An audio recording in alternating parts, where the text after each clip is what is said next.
Evacuate sirens were heard across most Ukrainian cities early on Saturday morning, urging people to seek shelters, local media reported. Sirens were heard in the capital city of Kyiv, the western city of Lviv in Odessa, and Kharkiv, Cherkasy, as well as in the Sumy region in northeast of the country, a number of local Ukrainian media reported. Ukraine was at a turning point in the war, with Russian forces appearing to be regrouped for a possible assault on Kyiv, President Volodymyr Zelenskiy said, as the United States imposed new sanctions on senior Kremlin officials and Russian oligarchs. With the Russian assault in its third week, Zelensky, who has rallied his people with a series of addresses from the capital Kyiv, said Ukraine had already reached a strategic turning point.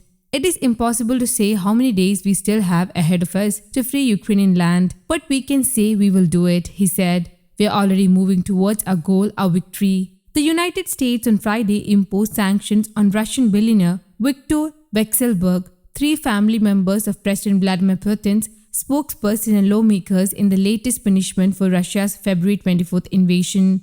Treasury continues to hold Russian officials to account for enabling Putin's unjustified and unprovoked war, Treasury Secretary Janet Yellen said. Russian forces kept up their bombardment of cities across the country on Friday in the biggest assault on a European country since World War II. Satellite images showed them firing artillery as they advanced on Kyiv. The fighting has created more than 2 million refugees, and thousands of Ukrainians are trapped in besieged cities. As hundreds sheltered in Kharkiv metro stations, Nastya, a young girl lying on a makeshift bed on the floor of a train carriage, said she had been there for over a week, unable to move around much and ill with the virus. I'm scared for my home, for the homes of my friends, very scared for the whole country, and scared for myself, of course, she said. Putin calls the invasion a special operation to disarm Ukraine, and unseat leaders it calls neo-Nazis. Ukraine and Western allies call this a baseless pretext for a war of choice that has raised fears of wider conflict in Europe.